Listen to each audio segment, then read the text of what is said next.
আমি এখন আছি জামুন ক্যাফে অ্যান্ড রেস্টুরেন্টের সামনে। আমার পিছনে আছে বগুড়ার সব নামি দামি মুখগুলো। আমি এখানে কেন আছি সেটা জানতে হলে আমাদেরকে যেতে হবে 1 মাস পিছিয়ে। আজকে থেকে ঠিক 1 মাস আগে হাতিম ফার্নিচার বগুড়া ব্রাঞ্চের পক্ষ থেকে শুরু হয় একটা ক্যাম্পেইন। যেই ক্যাম্পেইনের ফার্স্ট প্রাইজ ছিল 47,700 টাকা সমমূল্যের একটি সোফা, যার ড্র হয় গতকাল রাতে।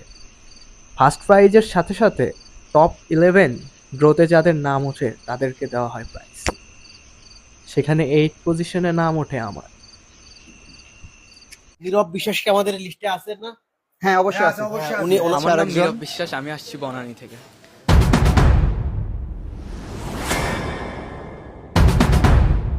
আসসালামু আলাইকুম, কেমন আছেন সবাই?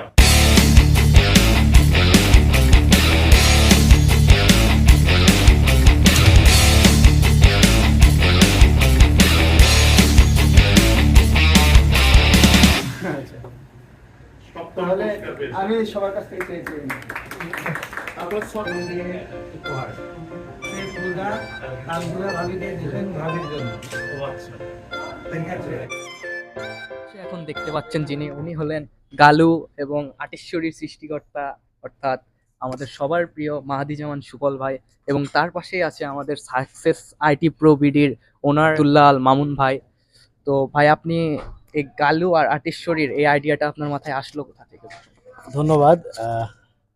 যাই হোক, আমি এটা চিন্তা ভাবনাটা আসছে কিভাবে, আমি যখন ছোটবেলায় দেখতাম টিভিতে হতো 3 স্টুডিওস সিটিএন বাংলায়, তার মধ্যে একটা বগুড়ার ভাষায় ইয়ে হতো, অনুবাদ ছিল, ডাবিং ছিল। এরপরে ইত্যাদির মধ্যে একটা সেগমেন্ট ছিল যেখানে ডাবিং থাকতো। আর আমি নিজে ছোটবেলা থেকে লেখালেখি করতাম, ভিডিও বানাতাম। যখন থেকে ফেসবুক জিনিসটাই হয়তো বা এতটা অ্যাভেলেবেল হয়নি, তখন আমি এমনি আহ, আমার বড় ভাইটাই ক্যামেরা যাদের ছিল, ক্যামেরা নিয়ে শখের ভিডিও করতাম। এগুলো আগে থেকেই শখ ছিল। পরে যখন দেখলাম যে এটা আমি এখন পাবলিকের কাছে পৌঁছাতে পারবো এবং ডাবিং করলে আমি করতে পারি, যে ট্রাই করে দেখলাম, তখন আমি এটা হিন্দি মুভির কিছু ক্লিপস নিয়ে ডাবিং করা শুরু করলাম। তো এরপরে এটা মানুষের পছন্দ হলে কিন্তু কপিরাইট ইস্যু থাকে। তারপর আমি খুঁজলাম যে কপিরাইট ইস্যু থাকবে না এবং একটা সিরিজ আমি করতে পারবো। হতে হতে আমি এই সিরিজটা পেয়ে, যেটা যেটা আমি ডাবিং করে গালু এবং আটেশ্বরী তৈরি করি, এই সিরিজটা আমি পেয়ে যাই। এবং এটা আমি পাবলিক ডোমেইন হিসেবে ইউজ করতে পারি, কোনো কপিরাইট ঝামেলা হয় না। এবং এটা মানুষের এখন খুব পছন্দ, আমারও বানাতে ভালো লাগে। এখন যেতে চাই মামুন ভাইয়ের কাছে। তো বর্তমান যে যুব সমাজ, এই সমাজের কাছে যে আইটি বিষয়ক বা ইন্টারনেট রিলেটেড যে তথ্যগুলো, এগুলো কি পৌঁছে দেওয়া কতটা গুরুত্বপূর্ণ, আর সেগুলো করতে আপনি কি কি ধরনের পদক্ষেপ নিয়েছেন সেগুলো সম্পর্কে বলুন। আসলে ইন্টারনেট বিশাল একটা জগৎ। এই জগতে যদি কেউ প্রবেশ করে তাহলে তার বের হওয়া অনেক দুষ্কর। নেগেটিভ যেমন আছে তেমন পজিটিভও আছে। আমি যদি এখানে দেখাই একটা প্রোডাক্ট, একটা আপু, আমি কাজ করতেছিলাম এখানে কয়েক মিনিটে আপনার কথা বলতে একটা কাজ হয়ে গেল। কি, এটা একটা 3 পিসের ছবি, আপনি যদি ক্লোজ নেন, যে 3 পিসের একটা ছবি, এই ছবিটাকে আমি কি করলাম, একটা রিয়েল প্রোডাক্ট ফটোগ্রাফিতে রূপান্তর দিলাম। শুধু একটা প্রম্পট দিলাম, যে প্রম্পট দিয়ে ওই 3 পিসটাকেই সে একটা মডেলের গায়ে পরিয়ে দিল। তাহলে এটা কয় মিনিট আপনাদের কথা বলতেই এতটুকু সময় হয়ে গেছে। তো এগুলো যদি সঠিক ব্যবহার জানি, এখন এই প্রোডাক্টটা যখন সে তার পেজে সাবমিট করবে অনলাইন ব্যবসায়ী সে, তাহলে এটা দেখতে অনেক সুন্দর লাগতেছে। আর এটাই যদি আমরা একটু ট্রেডিশনাল চিন্তা করতাম, তাহলে আমাদের একটা মডেল লাগতো, ক্যামেরা লাগতো, ফটো সেশন লাগতো, অনেক কিছু লাগতো, ব্যয়বহুল হতো। তো এটাকে কাস্টমাইজ করা যাচ্ছে। সো এই জন্য আগে একটা প্রবাদ ছিল, আছে গরু না হওয়াই হাল, তার দুঃখ সর্বকাল। তখন ছিল গরু জমি, আর এখন এআই আছে। এআই এর যদি সঠিক ব্যবহার আমরা জানি, তাহলে আমরা যে কোনো সেক্টরে আমাদের সময় বাঁচবে এবং কাজকে অনেক ত্বরান্বিত করতে পারবো।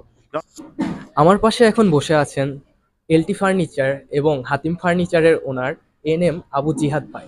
তো ওনার কাছ থেকে আমার এখন কিছু কোশ্চেন আছে। আমরা যখনই দেখি যে বগুড়ার ক্রিয়েটরদের মিলন মেলা কিংবা তাদেরকে একসাথে, তখন কিন্তু আমরা জিহাদ ভাইকেও সেখানে দেখতে পাই, কারণ তিনি এই কন্টেন্ট ক্রিয়েটর পেশাটাকে তিনি পজিটিভলি দেখেন এবং তিনি এদেরকে প্রচুর হেল্প করেন।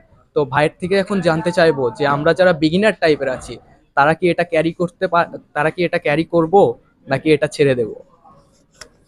থ্যাংক ইউ ভেরি মাচ নীরব বিশ্বাস। খুবই ভালো কোশ্চেন।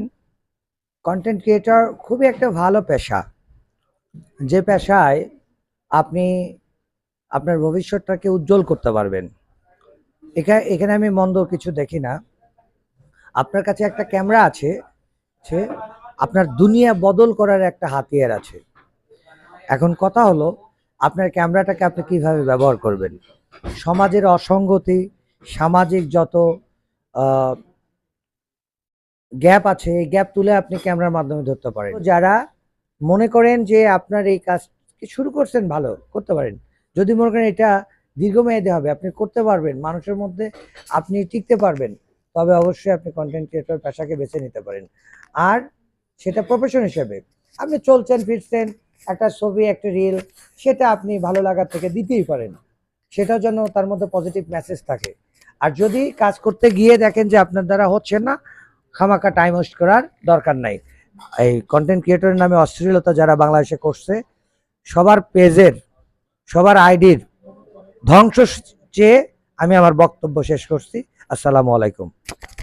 ধন্যবাদ। এতক্ষণ আমার সাথে দেখলেন বগুড়ার অনেক অনেক কন্টেন্ট ক্রিয়েটরদের, কিন্তু এবার আপনারা দেখতে চলেছেন বগুড়ার সবচেয়ে জনপ্রিয় মিত, দ্য ওয়ান অ্যান্ড অনলি, আমাদের সবার প্রিয় মিল্লাত ভাই। তো মিল্লাত ভাই কেঙ্কা আছেন? হ্যাঁ আমি তো ভালোই আছি, আপনি কেমন আছেন? দা আমিও আছি, আপনার সাথে আছি, তাই কি খারাপ থাকবো? আমিও আছি কি আমিও আছি কোয়ালে। ওই আমিও আছি, দে আপনার কাছে আনা 2-4 দিন আসমু, আস্তে আস্তে ঠিক হয়ে যাবে। আচ্ছা লেন কোন কি? তো কাহিনী হচ্ছে যে দে আজকে একটা গিভওয়ে দিলেন, 1 মাস ব্যাপী লাইভ করলেন, এত লোকজনের সাথে সাক্ষাৎকার হলো, তো এটা নিয়ে আপনারা না অনুভূতি কিছু না জানান?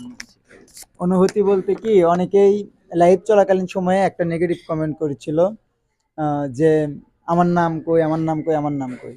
এখন এই জায়গায় হচ্ছে সবার নামই ছিল, এই জায়গায় প্রায় 1000 পার্টিসিপেন্ট ছিল। যদি কারো কনফিউশন থাকে সেরকম যে কারো নাম নেই, তাহলে আপনারা হাতিম ফার্নিচারের বগুড়ার পেজে ইনবক্স করতে পারেন। তো যদিও ওই টপিক না, আমার অনুভূতি জিজ্ঞেস করছে, অনুভূতি খুবই ভালো। মাঝখানে একটু ভয় পাচ্ছিলাম যে আসলে এই প্রোগ্রামটা সফলভাবে তুলতে পারবো কিনা, যে উপহারটা যে তাকে যে ন্যায্য পাওনাদার যে যিনি, তাকে পৌঁছে দিতে পারবো কিনা। তো আমরা স্পিনারের মাধ্যমে এটা আমরা পৌঁছে দিতে পারছি এবং তিনিও উপস্থিত ছিল। সবশেষে প্রোগ্রাম তোলার পর খুবই ভালো লাগছে। তো ভাই ফিউচারে কি এরকম আরো কিছু করার ইচ্ছা আছে? ফিউচারে না, 7 দিনের মধ্যে আরো একটা গিফট চলে আসতেছে, এরকম বেশ ভালো একটা গিফট চলে আসতেছে হাতিম ফার্নিচারের পক্ষ থেকেই। এইরকম বিভিন্ন ধরনের গিভওয়েতে পার্টিসিপেট করতে এবং হাতিম ফার্নিচারের বিভিন্ন পণ্য সম্পর্কে জানতে কি আমরা হাতিম ফার্নিচারের পাশেই থাকবো, নাকি বেটার কোনো অপশন আছে আপনার কাছে, নতুন কোনো স্পন্সর আসছে? না আপনার আচ্ছা ধন্যবাদ ভাই। ধন্যবাদ দিন না আগে। প্রেম ভালোবাসা আছে কি জীবনে? না ভাই না। জীবনে নাই। এই ফুলটা আজকে এইভাবে সামনে ধরে থেকে যাবেন, ঠিক আছে? আপনি কোথায় থেকে আসছেন? বনানীর থেকে। কোনো রিক্সার যাওয়ার দরকার না, আপনি হাঁটতে হাঁটতে যাবেন, সামনে এরকম ধরে থেকে যাবেন। তাহলে তো হাঁটতে হাঁটতে যাতে ধাপ করে পায়ের সামনে পড়বো, হাতের তো হাতে। না, এটা দেখেই কেউ একজন আসবে আপনার পছন্দ করবে। সিরিয়াসলি গ্যারান্টি ওয়ারেন্টি দিচ্ছেন তো? Guarantee একবারে হাতিম ফার্নিচারের প্রোডাক্টের মতো। ফুল যতক্ষণ জীবিত আছে, ভালোবাসা ততক্ষণ আসতে বাধ্য। আচ্ছা ভাই। তাহলে আপনারা পরবর্তীতে থাকেন, আমাদের সাথে থাকেন, আমার সাথে থাকেন। পরবর্তীতে এরকম গিভওয়ে অব্যাহত থাকবে, খুব শীঘ্রই আপনার কাছে আসবেন।